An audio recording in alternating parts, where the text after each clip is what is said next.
À l'heure où les rebelles du mouvement du 23 mars multiplient les attaques dans l'est de la République démocratique du Congo, plusieurs Congolais, principalement des jeunes, lancent des initiatives visant à engendrer une sorte d'éveil patriotique. Samuel Vijay, un jeune ingénieur informaticien, a conçu depuis un peu plus de 2 mois The Red, un jeu vidéo où l'acteur principal est un commandant des forces armées de la RDC.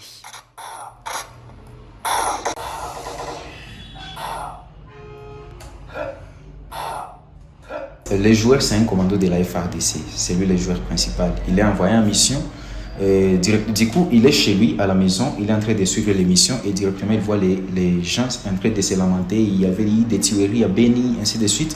Alors, directement, il reçoit un coup d'appel du gouvernement qui lui dit déjà que les rebelles sont déjà en route. Il faut qu'il fasse quelque chose. Le concepteur du jeu qui veut éveiller les consciences de ses pairs, en cette période où le pays accuse le Rwanda d'armer les combattants du M23, est visiblement en train de gagner ce pari. Au-delà de son caractère divertissant, The Red est vivement apprécié des amateurs de jeux vidéo qui affirment avoir retrouvé une éducation civique. En jouant à The Red, je me sens dans la peau de cet acteur principal qui est membre d'un commando de notre armée. Du coup, je sens l'envie de défendre mon pays, la République démocratique du Congo, surgir en moi.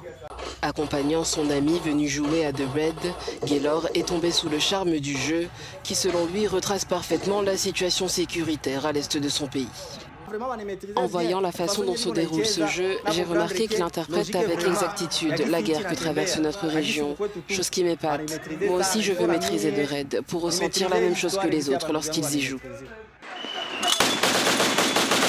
Depuis plus de 2 décennies, l'Est de la République démocratique du Congo est le théâtre d'affrontements entre des groupes armés et les forces congolaises, causant des centaines de milliers de déplacés internes et externes.